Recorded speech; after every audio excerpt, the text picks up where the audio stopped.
I guess I never really lived until I turned 64, I thought to myself. David, what did he hold me back from all these years? What did I deprive myself of? This questioning inside me felt like both a rebuke and an awakening. Bruce didn't say anything, he just watched me. And that gave me courage. He supported me, not with his hands, but with his eyes. As my fingers slowly grabbed the straps and pulled them down. Oh, hi there. Didn't see you there. I was just telling a little story about what we went through. Let me start over so you can get the full picture of how it all unfolded. I was 64 years old, and honestly, I never thought something as innocent as cleaning up would lead to this, all thanks to my step-grandson suddenly showing up. It had been 12 years since my husband David passed away, leaving me feeling lonely and widowed for far too long. It was late morning when I finally decided to tackle the one thing I'd been putting off for years, cleaning out the basement. That chaotic little corner of the house that I avoided every time it crossed my mind, the thought of it tightening my chest. But I'd gathered the courage to face it, that dusty room full of old boxes, musty-smelling junk, and memories of a lifetime. The first box I opened revealed something that caught me completely off guard, an old photo album from my younger days. As I flipped through it, one particular photo stood out. It was from a beach party. There I was, holding a margarita in one hand, wearing a bright orange bikini, laughing like I didn't have a care in the world. A carefree young Elizabeth, beaming with joy, stared back at me. Looking at that photo stirred something inside me. It was a mix of warmth and sadness. Memories I'd buried long ago, desires and excitement I'd suppressed, all came rushing back. And just then, I heard a sound coming from the basement door. Startled, I turned around to see Bruce, my step-grandson, standing there. I hadn't seen him in 4 years. He looked broader now, more grown up, with that familiar smile of his. The last time I saw him, he was 23. Now he must have been 27. "Surprise," he said, lifting a coffee cup in the air. "Bruce, when did you get here?" I asked, caught off guard, but genuinely happy to see him. "Just now," he replied, making his way down the stairs. "Saw your car outside and figured I'd come in. Looks like you could use some help." I was about to say, "No, I've got this." But before I could, he'd already walked over, a determined look on his face for someone so young.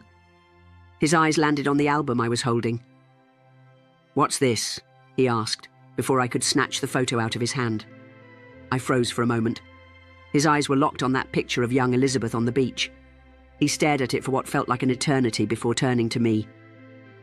Is this you?" "Well, yeah," I said with a nervous laugh.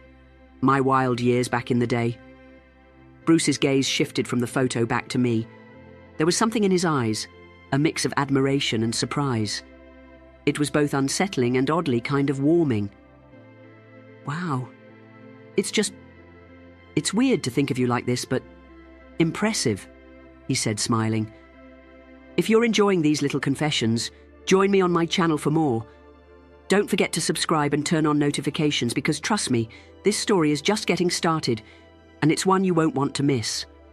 I felt a flicker of something inside me, something I couldn't quite understand.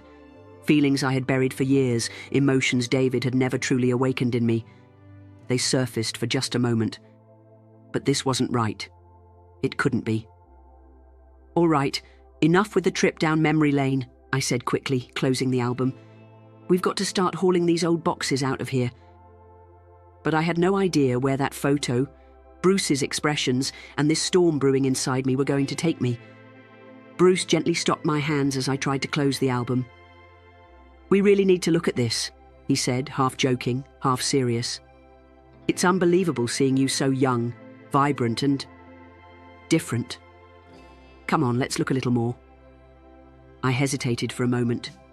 Not all the pictures in that album were innocent. Beyond those carefree beach snapshots, there were bolder photos, moments that captured the wilder side of my youth. But seeing how fascinated Bruce was, and feeling the admiration in his eyes, I couldn't say no. "All right," I said with a small smile. "But some of these photos might be a bit much." Bruce chuckled and nodded. "I'm sure everything's great," he said, taking the album into his lap. As he sat down beside me, his breath was close enough to brush my skin. As we flipped through the pages, the beach party photos gave way to snapshots of my college years in nightclubs. One photo showed me in a tight, backless red dress, dancing tipsily.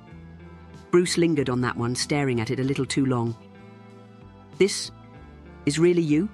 he asked, his eyes darting between the photo and me, his face lighting up with a mix of awe and curiosity. "Yeah," I replied, a little bashfully. "It was just youth, you know. Things were different back then." Bruce was silent for a moment before finally saying, "You're incredible."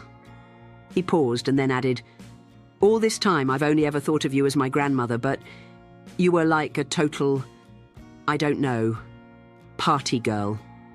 His words made me blush, but at the same time they stirred something inside me.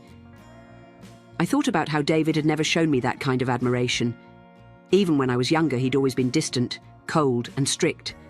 But Bruce, he was different. The look in his eyes told me more than his words ever could. As we kept flipping through the album, the photos got bolder.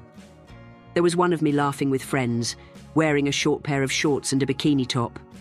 Another showed me dancing in a nightclub in a plunging black dress. Bruce smiled softly and said, "It's a privilege to see these. Even when you were younger, your beauty was breathtaking. David was one lucky man." His words warmed me, but they also made me feel something else, something strange. The more I felt Bruce's attention, his interest, the more I realized there was a pull between us.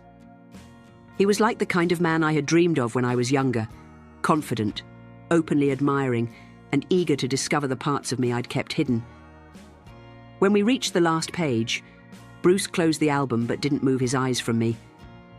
"Elizabeth," he said in a low voice, "you're truly extraordinary." I was surprised and moved by his words. It had been so long since anyone had looked at me that way or said things like that to me. As my eyes locked with Bruce's, I felt the air between us grow heavier. Something was shifting. Despite the cold, dusty atmosphere of the basement, a warmth rose inside me. Bruce's presence was making me feel young again. At the same time, I had no idea where these feelings were taking me. When Bruce closed the album and turned to me, there was still that deep admiration in his eyes. "Elizabeth," he said, his voice low but completely sincere. "After seeing all those pictures, I have to say this. You haven't aged a day. You still look young and absolutely beautiful." The compliment took my breath away for a moment. Even in my youth, I wasn't used to hearing words like that, especially not from David. My heart beat a little faster, and I felt a slight warmth creeping into my cheeks. "Thank you, Bruce," I said. "But there's no hiding the fact that I've aged. Still." I paused for a moment, gathering my courage before continuing. "Maybe I've gotten older, but I haven't lost touch with my desires. I've never let go of them." Bruce smiled, his green eyes locked on mine, unwavering. "I can feel that," he said. "You're not just beautiful, you're absolutely captivating." I couldn't help but let my eyes wander over his broad athletic frame for a moment. His tall stature, wide shoulders, and slightly curled blonde hair gave him the air of a movie star. But what struck me the most was the confident yet gentle expression in his green eyes. "It's interesting, hearing something like that from someone like you," I said. Smiling faintly, I added, "David was nothing like you. He was always so calm, so distant. He never did anything to truly surprise or excite me. He was a good man, but—" Bruce tilted his head, listening intently. "But not the kind of man you desired, right?" he asked. I thought about looking away but couldn't. "Yeah," I said honestly. "David was never as exciting or passionate as I wished he could be. I'm not saying he was a bad man, but I always felt like something was missing." Bruce was quiet for a moment before giving me a gentle yet confident smile. "Maybe it's important you realize that," he said. "Maybe now's the time to figure out what fills that void." His words lit a spark inside me. The way this young man was showing interest in me, understanding me, and speaking so confidently, it stirred an excitement I hadn't felt in years. In that moment, I realized Bruce wasn't just different from David. He was also incredibly close to the kind of man I used to dream about in my youth. But I didn't know where these feelings would take me, or if they were even the right direction to go in. After a pause, Bruce stood up and slid his hands into his pockets. His green eyes settled on me again. "I'm going to put the bike in the garage and come right back," he said with a steady voice. "But don't stay in the basement, Elizabeth. Wait for me in the living room, all right?" The confidence in his tone and the way he took charge left an unusual effect on me. I nodded slightly, agreeing. "All right, Bruce," I said. Bruce walked upstairs with quick steps, and as I watched him go, I found myself thinking about how even his love for his motorcycle was affecting me. I imagined how he might look while working on it or riding it. Energetic, passionate, determined. Exactly the kind of man I used to dream about when I was younger. "He's so much like the person I always imagined," I murmured to myself. "But he's my step-grandson, and yet right now, he's really having an effect on me." I moved to the living room and waited. It wasn't long before Bruce returned holding a bottle of wine. The moment my eyes landed on the label, I recognized it immediately. It was my favorite wine, rosé. I had no idea how he knew or why he thought of it, but once again, I felt a spark ignite inside me. "I got this from the best place I could find," he said with a slight smile. "I hope you like it." "Like it?" I said, surprised. "Bruce, this is my favorite wine. How did you know that?" He shrugged, a look on his face that suggested he didn't really want to explain. "I noticed little things when I was younger. I guess I remembered right." I paused for a moment. The fact that this young man had remembered so much about me was deeply touching. "Bruce," I said softly, "this wine is really special and so thoughtful." "Thank you." He opened the bottle, poured it into 2 glasses and handed one to me. "Then let's share some good memories tonight, Elizabeth," he said. I raised my glass, and we toasted. As I took the first sip, the unique taste of the rosé danced on my tongue, and I couldn't help but keep my eyes on Bruce.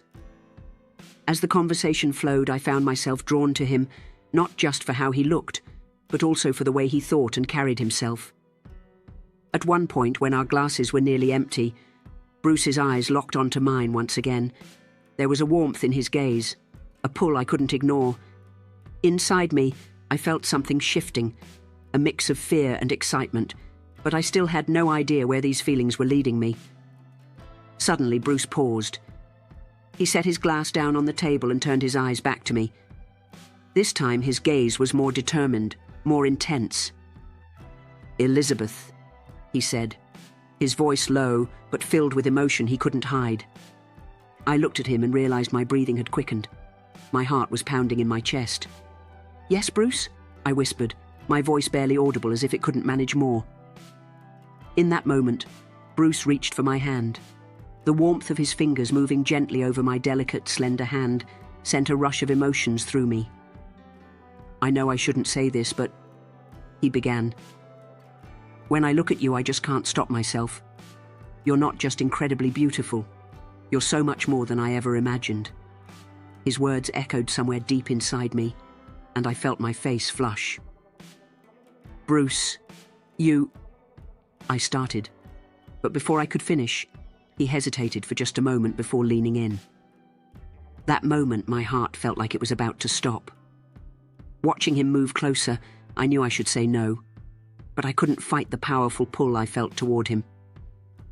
When his lips touched mine, slow and deliberate, the world seemed to pause for an instant. That kiss.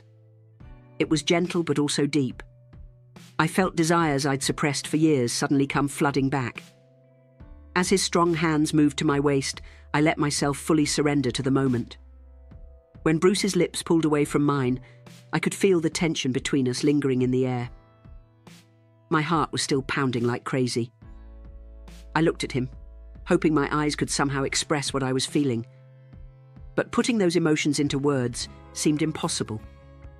In that moment, driven by an impulse I couldn't ignore, I leaned in and kissed him again. This time it was me making the move. As my lips pressed against his once more, Something inside me felt alive again. Bruce seemed a little surprised at first, but he quickly responded. Our kiss became deeper, more passionate. His hand slid to my waist, his strong fingers pulling me closer with a gentle yet firm touch. I could feel his warmth radiating through my entire body. As we lay side by side on the couch, there was barely any space left between us.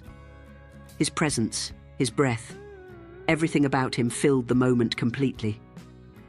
Resting against Bruce's chest, a restless feeling began to stir inside me. My heart was still racing, but this time it wasn't fear or hesitation. It was a burning desire to let go completely. I slowly sat up, feeling his curious but calm gaze on me. His eyes, so focused and intense, seemed to understand everything happening inside me without needing a single word. As I stood up, I hesitated for a moment, my heart pounding as I let a bold, powerful urge take over. My hands moved to the thin straps of my dress, which had started to feel like chains holding me back. Bruce didn't say a word. He just watched me.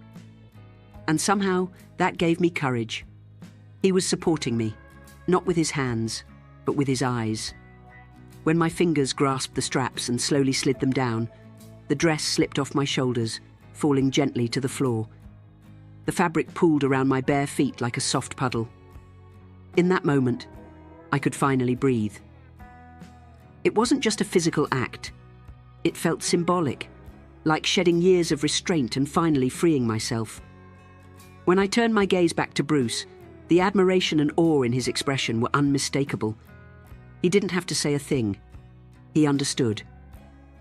This was me breaking through my own limits, accepting myself fully.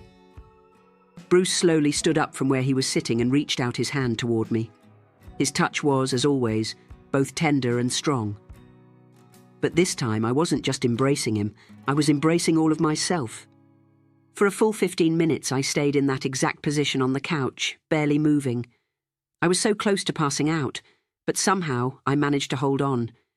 Maybe it was the years of longing that had built up this strange resilience in me.